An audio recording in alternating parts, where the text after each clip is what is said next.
Olá, tudo bem? Eu sou Marco Aurélio, deputado estadual pelo PT. Estamos começando aqui mais um programa Assembleia Convida. E hoje estamos recebendo aqui o Dr. José Rubens de Souza. Ele é advogado, especialista em direitos do consumidor. José Rubens ele foi diretor do PROCON por 8 anos na cidade de Jacareí e também secretário de Assistência Social e Cidadania. Eu quero primeiramente agradecer, José Rubens, por você ter aceitado o nosso convite. A gente está conversando sobre um assunto que está no dia a dia das pessoas, né? Não tem ninguém que não esteja envolvido com alguma relação de consumo e de fornecimento, né? E hoje o direito do consumidor, o código, a lei, ela tem que estar em todos os estabelecimentos, né? Para quem quiser acessar. Por que isso? Isso é importante? É bom as pessoas saberem que isso existe? É uma lei que de fato pega? Inicialmente, o que você poderia falar a esse respeito? Bom, primeiramente, obrigado, deputado Marco Aurélio, por ter feito o convite, né? Realmente, deputado, essa lei é uma lei federal que pede que todos os estabelecimentos comerciais do Brasil tenham, então, agora um exemplar do Código de Defesa do Consumidor. Eu acho que, a princípio, a lei é interessante porque facilita o acesso das pessoas. Só acho que, ao invés de ter o Código de Defesa do Consumidor, deveria ter uma cartilha com uma linguagem mais popular, não é? Porque o Código de Defesa do Consumidor é uma linguagem extremamente jurídica e técnica, o que não facilita muito o entendimento do cidadão comum. E até para manusear, né? Que de repente aquilo que ele está se julgando lesado, até achar no código, deixa como está, né? Isso pode acontecer, Exatamente. Né? Eu acho que o ideal seria realmente, acompanhando talvez o Código de Defesa do Consumidor, uma cartilha com uma linguagem mais popular e com os itens mais usual no cotidiano do consumidor. Eu acho que esse seria o caminho mais ideal. Agora, vamos começar, né? Código de Defesa do Consumidor. Então a gente está falando de consumidor, fornecedor. Como se classifica ou conceitua consumidor e fornecedor? Quem é quem nessa história? Exatamente. Bom, interessante primeiro relembrar, deputado, que o Código de Defesa do Consumidor brasileiro é o código mais avançado do mundo, não é? Se existem códigos parecidos com o nosso, foram cópias. Então é uma lei que se aplica muito bem no Brasil, porque muita lei ela é criada e infelizmente não é aplicada, né? E hoje as duas leis que mais se aplicam é o Código de Defesa do Consumidor e o Estatuto da Criança e Adolescente.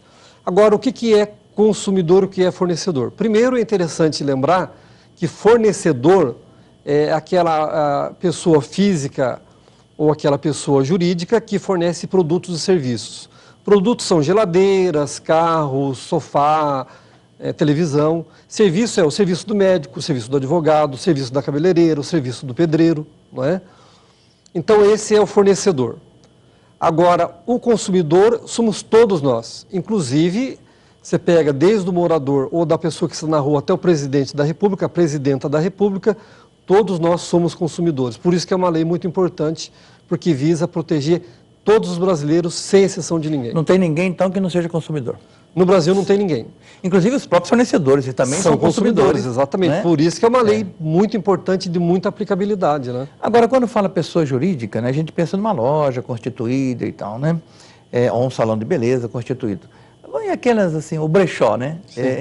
Ele também está sujeito ao Código do Direito do Consumidor ou não? Então, toda pessoa física ou jurídica que ela presta um serviço ou fornece um produto de forma onerosa, ela já se caracteriza como fornecedor. Então, pode ser, às vezes, como eu falei, um pedreiro, não é? Um prestador de serviço de mão de obra de pedreiro, um advogado, ou até mesmo um salão de cabeleireiro pequeno, ou seja, prestou serviço de forma onerosa, já é fornecedor. Se houve cobrança por aquele que forneceu, seja serviço ou seja produto. Houve a cobrança, está sujeito ao Código de Defesa do Consumidor. Já está sujeito. E quais são os principais problemas? Você foi diretor por 8 anos, né? Sim. O que mais aparece? Quais são os principais problemas ou reclamações? Hoje, deputado, os principais problemas que ainda ocorrem normalmente são a questão do preço, fixação de preço nos produtos, que normalmente as lojas não colocam. Não é? Peraí, é obrigado a ter? Todos os produtos vendidos no Brasil têm que ter preço fixado. Não é? O preço tem que estar ali exposto. Seja um produto que está na vitrine, na prateleira, na gôndola. A gôndola é aquelas prateleiras que ficam no meio do supermercado, né? Todos os produtos vendidos têm que ter preço. Espera só um pouquinho. Você entra numa loja, né? Sim. Você deve ter as prateleiras em que os vendedores ou vendedoras vão lá buscar o produto. Esse não. Né? Agora, você está dizendo prateleiras daquilo que o consumidor tem acesso direto. Exatamente. Então, tudo aquilo que está de acesso ao consumidor tem que ter o preço. Tem que ter obrigatoriamente preço. Todos têm que ter preço. E se não tiver? Se não tiver, é o que a gente chama em direito do consumidor de prática abusiva, né? Ou seja, o fornecedor está praticando abusivamente um ato contra o consumidor. E aí sim ele está ferindo o Código de Defesa do Consumidor ou as leis afins e por isso ele pode ser penalizado. Então está no supermercado, por exemplo, quando você passa em qualquer local, o preço tem que estar no produto. E se não tiver, e ele tiver aquele código de barras e a maquininha na esquina ali para você passar, isso é válido? Pode também ou não? Primeiro que toda loja que vende por código de barra, ele tem que ter obrigatoriamente o preço fixado na prateleira ou no produto e também o leitor óptico. Então ele não substitui? Não, uma coisa não substitui a outra. Né? Existe uma lei que obriga a fixação de preço e uma lei também que obriga a ter o leitor óptico. São duas coisas que tem que ter simultaneamente. Inclusive, o leitor óptico ele tem que estar no máximo a 15 metros do produto. Se tiver 16 metros do produto ou pouco mais de 15 metros, já é também uma prática abusiva. Mas em que caso que é obrigado a ter o leitor óptico? Em todos? Não, né? Não, não é obrigado a vender por leitura óptica, mas todo estabelecimento que vender por leitura óptica tem que ter obrigatoriamente o leitor óptico para conferência de preço. Então, quer dizer, mesmo que o produto tenha aquela etiqueta com código de barras, né, o leitor óptico não pode estar a mais de 15 metros. Exatamente. E mesmo assim, também tem que ter o preço. Tem que ter o preço, exatamente. Agora, me parece que eu ouvi uma vez de que você passa numa loja e está lá na vitrine, né, o produto, um vestido, uma calça, alguma coisa. E você tenta ver o preço e você não consegue enxergar. Tem parâmetro? O preço tem que estar visível, ou pode ser qualquer tipo de letra? Como é que é? Sim. É isso? Então, isso é uma outra prática abusiva chamado... Aí o fornecedor não está fazendo prática abusiva por falta de preço, mas por falta de ostensividade. O que é isso? Falta de clareza no preço. Não é? Então, você já viu aquela etiqueta que o 3 parece 8, que parece 5, ou aquelas glândulas frigoríficas que tem no supermercado que você não sabe se aquele preço lá embaixo se refere à pizza ou se refere ao pastelzinho. Então, a falta de clareza, a falta de identificação, de objetividade no preço é a chamada prática abusiva por falta de ostensividade. Isso também é uma outra prática abusiva. É passivo de denúncia também. Né? Todas as práticas abusivas, deputado, primeiro, ela é passível de denúncia no PROCON, não é? O PROCON, se chegar lá no local e constatar aquela irregularidade, ele autua aquele estabelecimento. Agora, é um pouco até subjetivo, né? Porque, com certeza, o dono da loja fala, não, o preço aqui está claro, só é ela que não conseguiu entender direito. Isso é um pouco subjetivo. A pessoa que atua no PROCON tem que ter assim, um parâmetro muito claro na cabeça dele, né? Ele tem que... Primeiro que o fiscal ele tem fé pública, né? Então, o que ele fala vale. Tá. Mas segundo, que de fato tem que usar o bom senso. Se for um produto ali que borrou o preço, não dá para ver direito, tudo bem. Agora, se todos os produtos, ou a maioria dos produtos, estão com falta de clareza, aí tem que autuar. Agora, questão de pagamento à vista com desconto, você vai, depois vai comprar a prazo, não tem desconto, qual que é a regra para isso? Pode isso? Primeiro que isso é um fato muito interessante, deputado, porque desconto não está obrigado por lei. Não é? Tá. Isso, inclusive, é uma prática dos norte-americanos. Todo americano pede desconto e o brasileiro ainda não tem essa prática. A maioria não tem essa prática. Mas é bom pedir, porque em todo produto vendido ou serviço prestado tem margem para se dar desconto. Então, é uma prática que tem... O norte-americano pede desconto? A maioria. Eu acho que minha mãe é americana. Que ela, com certeza. Eu também não sou norte-americano, mas sou latino-americano e peço desconto. Porque... Mas, vamos continuar. Você disse que o desconto não é obrigado, então, é isso? Por lei, não. Tá. Mas, por exemplo, se o fornecedor, o lojista, ele dá desconto para uma pessoa, naturalmente vai ter que dar para outra também. Aí acaba virando lei. Não é? Espera aí só um pouquinho. Então, um lojista, se deu desconto para uma pessoa, ele é obrigado a dar a outra? Se os dois estiverem simultaneamente comprando o mesmo produto, sim. Mas não no mesmo horário?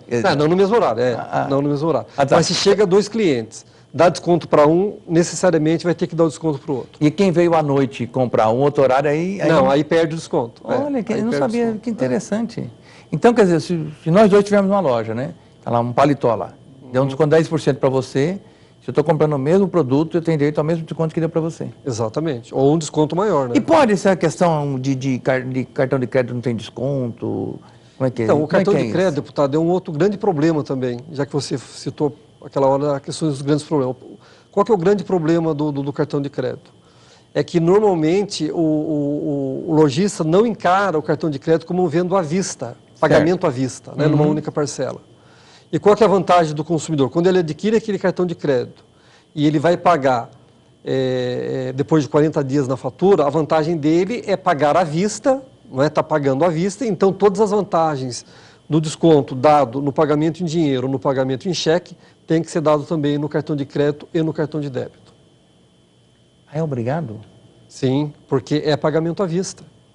O cartão de crédito é considerado pagamento à vista. Quando se paga numa única parcela, e o cartão de débito também é considerado pagamento à vista. O de débito sim, né? Porque já sai da sua conta na hora.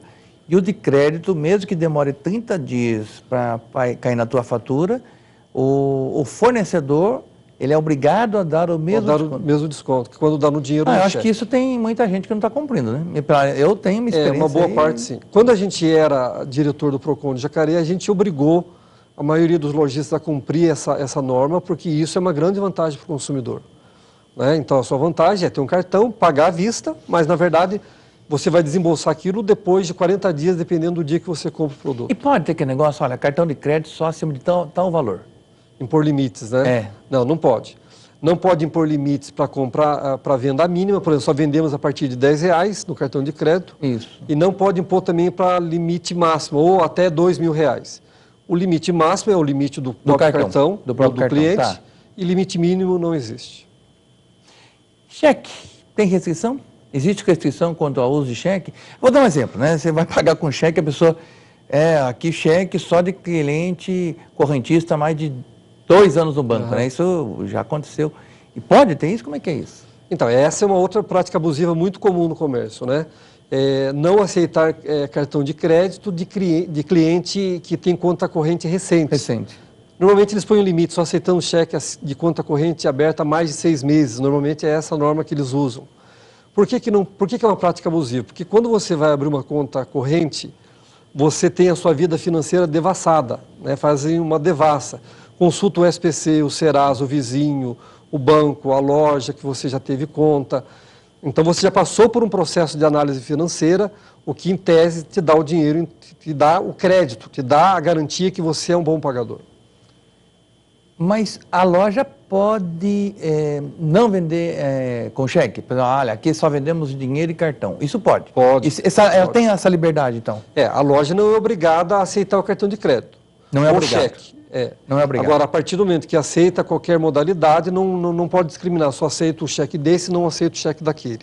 Se aceitou o cheque de uma pessoa, vai ter que aceitar de todo mundo.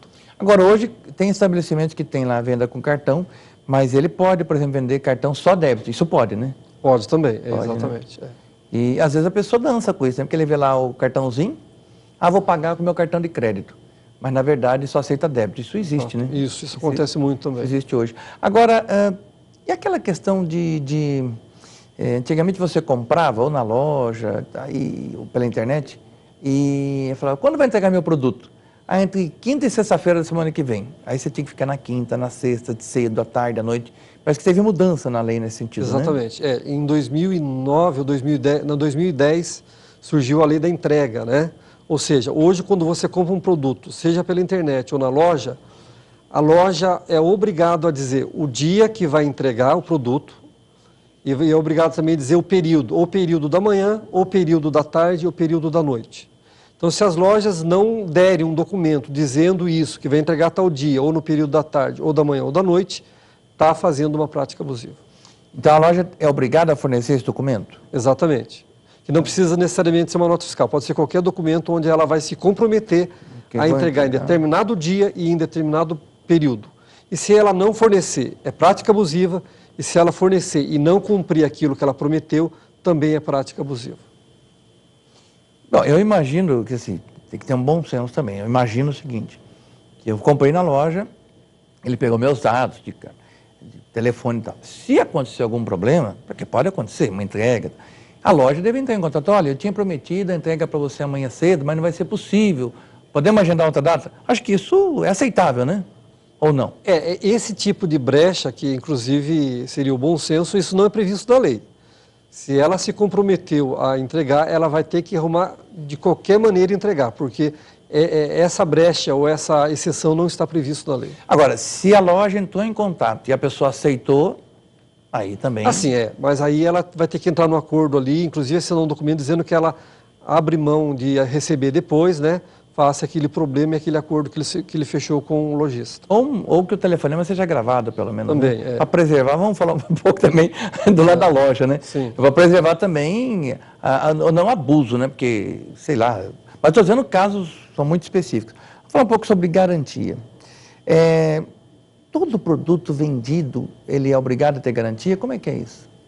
Então, deputado, a partir de 1990, 11 de setembro de 1990, que é quando entrou em vigor o Código de Defesa do Consumidor, todos os produtos vendidos no Brasil, seja ele na porta de casa, pela internet ou dentro da loja, têm garantia de no mínimo 90 dias, não é? 90 dias? Garantia no mínimo de 90 dias. Inclusive os produtos de R$ 1,99, que dizem Sério? que aqui a gente não dá garantia. Não é verdade. A garantia legal está garantida por lei de no mínimo 90 dias. Então você comprou um pequeno brinquedo, pagou em 99, vai ter garantia de 3 meses. Olha que interessante, hein? Sim. E é garantia, lógico, vamos supor, do 1,99, se a pessoa usou o produto corretamente, né? Nos 90 dias, aí o que acontece? Nos 90 dias, ele é obrigado a trocar ou ele é obrigado a consertar? Então, dentro do período de garantia, existem 2 tipos de garantia. Tá. A garantia legal, que é os 90 dias do Código de Defesa do Consumidor, e a garantia contratual, ou seja, aquela outra garantia que o fabricante ou o lojista dá a mais. Por exemplo, uma televisão, ela tem 90 dias de garantia legal e mais 9 meses de garantia contratual, que dá normalmente 12 meses, não é? Somando dá 12 meses. Dentro desse período de garantia, seja ela legal ou contratual, o consumidor leva o produto até assistência técnica para poder fazer o conserto.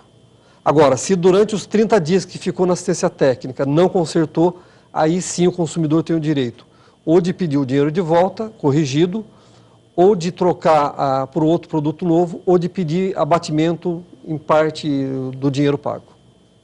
Bom, você deu uma série de informações aí nesse último minuto. Então vamos lá. Você falou que garantia tem de 90 dias. Que a garantia é legal. Que todos os produtos Sim. têm, dependente se custou R$1 ou R$5.000. Os 90 dias todo produto tem. Tem né? Agora, fora essa garantia, tem outros produtos que o vendedor ou o fabricante, acho que é mais o fabricante, né? Ele pode dar mais 9 meses e chegar a 1 ano. É isso. Ou mais de 9 meses. Ou até né? mais. Ou até mais. É a garantia contratual que fala. Contratual. Mas então quer dizer que se eu comprar uma televisão, né? A televisão custou aí R$2.000. Se ela vier com garantia só de 90 dias, está dentro da lei. Exatamente. Está dentro da lei. Está dentro da lei. Porque se convencionou muito o negócio de garantia de 1 ano, né? Mas então não é. Isso é porque muita gente praticou 1 ano. Exatamente. Mas o que manda é 90 dias. É 90 dias. Tá. O que ele der a mais, aí fica por conta do fabricante e do lojista. Agora, também tem uma terceira garantia. A gente, quando vai comprar um produto, fala lá, olha, se você quiser uma garantia adicional, mais 1 ano, mais 2 anos, pague mais tanto. Né? Ah, sim. Isso daí, você que foi diretor do PROCON, você indica isso, ou isso daí é uma despesa que não vale a pena? Como é que você vê isso? É a garantia complementar, Complementar, né? Eu, particularmente, deputado, os casos que eu vi no PROCON, que inclusive dava muito problema, eu não via vantagem, pelo contrário, eu via desvantagem nessa garantia complementar. Então, eu acho que é interessante, se a pessoa que adquirir a garantia complementar, ela leva o contrato até o PROCON da sua cidade e chega lá, pede para o PROCON ver se realmente aquela garantia vai trazer vantagem ou só vai trazer despesa, né? De repente não é vantagem. Eu, particularmente, nunca vi muita vantagem. Sempre achei que é uma despesa mais desnecessária. Parece que você está pagando uma manutenção antecipadamente, né? Porque é seu produto. Agora, essa questão da garantia, você falou também outra informação que acho que é bom reforçar. Então, você comprou um produto, e esse produto apresentou um defeito. Aí você mandou para assistência técnica. Quer dizer que a assistência técnica tem um prazo de 30 dias, é isso? Exatamente. Fora disso, ou ele te dá um novo produto, ou te devolve o dinheiro, ou parte do dinheiro. Parte... Por exemplo, deputado, já aconteceu um caso que a gente viu no PROCON, assim, uma moça ganhou uma geladeira da mãe, de presente, e a mãe veio a falecer. e aquela geladeira estava com risco. Ou seja, então a geladeira não vale o preço que foi pago, vale parte do preço. Então o consumidor pode recorrer e pedir a devolução. Teve uma avaria no produto. Exatamente, né? pode pedir parte do dinheiro devolvido. Agora, não tem um período da garantia em que o fornecedor, o vendedor, é obrigado a trocar? Tem, eu comprei, né?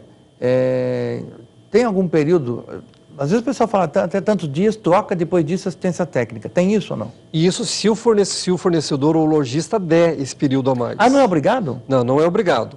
Na única hipótese que é obrigado é aquilo que eu falei, dentro do período de garantia, foi para assistência técnica, passou de 30 dias, não consertou, aí é obrigado a devolver o dinheiro ou outro produto. Então, quando uma loja, por exemplo, vende lá um liquidificador, por exemplo, né?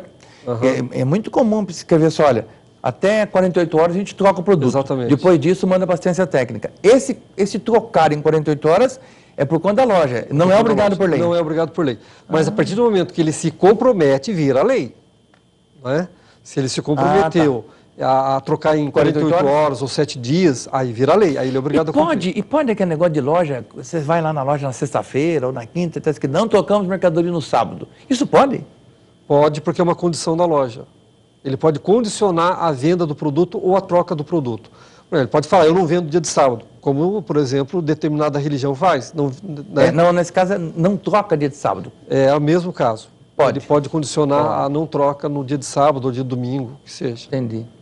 Agora, o que é uma coisa que o pessoal fala de direito de arrependimento? O que é isso? Então, isso é uma possibilidade que existe dentro do Código de Defesa do Consumidor, e é a única possibilidade. Né? Então, não adianta, você comprou uma televisão, você levou para sua casa, mas não era bem o que eu queria. Vai ter que ficar com a TV, não tem jeito de se arrepender e devolver. Em qual hipótese que você pode devolver o produto, seja ele qualquer produto, até um carro? É quando você compra fora da loja, ou seja, quando você compra pela internet, pelo catálogo, pelo correio, na porta de casa. Se comprou fora da loja, aí você tem até 7 dias após o recebimento do produto para poder devolver. E por que a lei criou essa exceção? Porque você não teve oportunidade de ver, de manusear, de experimentar, de conhecer realmente o produto como ele é. E aí, então, o Código abriu essa exceção que produtos vendidos fora do estabelecimento têm 7 dias para ser devolvido. 7 corridos, lógico. Dias corridos. Da data que chegou o produto. É direito de arrependimento. O produto veio correto, funciona direitinho. Exatamente. Mas você viu que o tamanho que parecia lá não era o... não era bem aquilo que você mesmo que está escrito, olha, 2x8. Mas você tem... É direito seu. É direito. Interessante. Bom, como você foi diretor do PROCON por 8 anos, você deve ter algum caso pitoresco, engraçado, que te chamou a atenção. Vou pedir para você contar um, mas não agora. Vamos fazer um pequeno intervalo, depois a gente volta para a gente continuar entrevistando o Dr. José Rubens sobre direito do consumidor.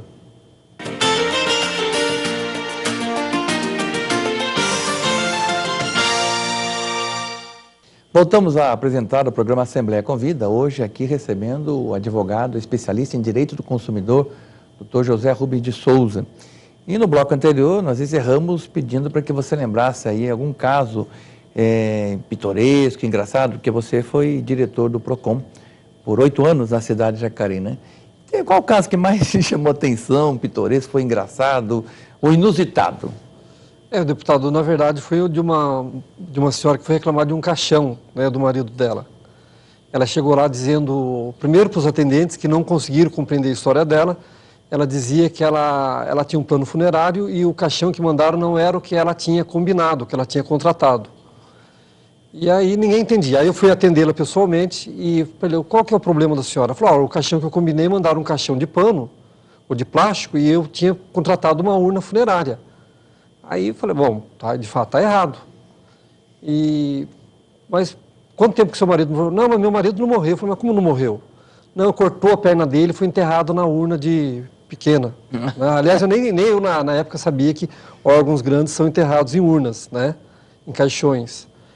E aí ela falou que ela queria então que trocasse o caixão por uma urna. Daí a gente ficou de então verificar se havia possibilidade. Mas o interessante, depois eu perguntei para ela, mas quanto tempo faz que foi enterrado? Falou, faz mais de 5 anos. Ou seja, não existia mais nem a perna, né? Mas eu fui ver que com a conversa com ela, enfim, ela tinha algum problema mental, né? Mas assim, qual o prazo que ela teria, né? Quer dizer, em tese, ela teria, vamos supor isso como realidade. Sim. Então, em tese, ela teria mesmo direito, né? Mas aí ela teria que ter É uma situação muito difícil, dificilmente se vê. Na verdade, quando alguém reclama, por exemplo, de um problema desse, o caixão foi errado, né? Não aquilo contratado. Tem que ser antes, na verdade, até do velório. Não dá para reclamar depois que enterrou e tal, porque é uma situação muito complicada.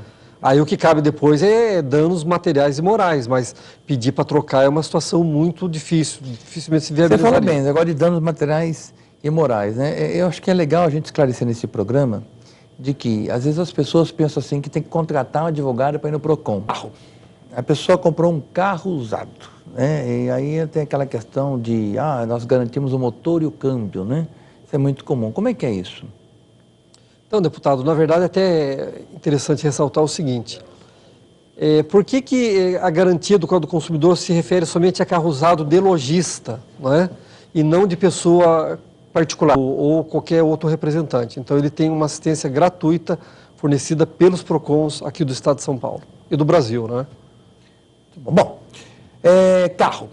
A pessoa comprou um carro usado, né? E aí tem aquela questão de, nós garantimos o motor e o câmbio, né? Isso é muito comum. Como é que é isso? Então, deputado, na verdade, até é interessante ressaltar o seguinte. Por que a gravada? Então, essa garantia que o Código do Consumidor dá ao carro usado é somente carros comprados em loja de carros usados, não é? Entre pessoas particulares, essa garantia não vale. Agora, é interessante o consumidor como fornecedor, né? Embora eu tenha um produto que eu vendi para você de forma onerosa, mas eu não sou habitual, eu não sou do ramo, não levo vantagem nenhuma, eu só estou fazendo uma negociação privada.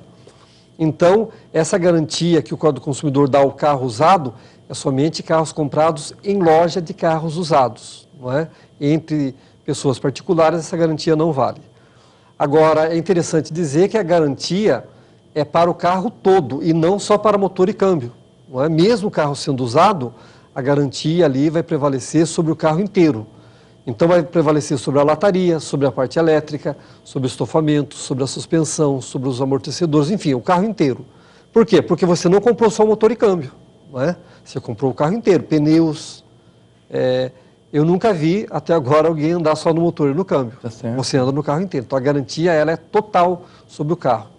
Então, e a maioria dos lojistas tem observado que, de forma teimosa, costuma querer dar garantia somente no motor e no câmbio. E se a pessoa passar por uma situação dessa, ela tem que procurar o PROCON da sua cidade ou um advogado particular e acionar, se for o caso, judicialmente aquele vendedor. E no caso,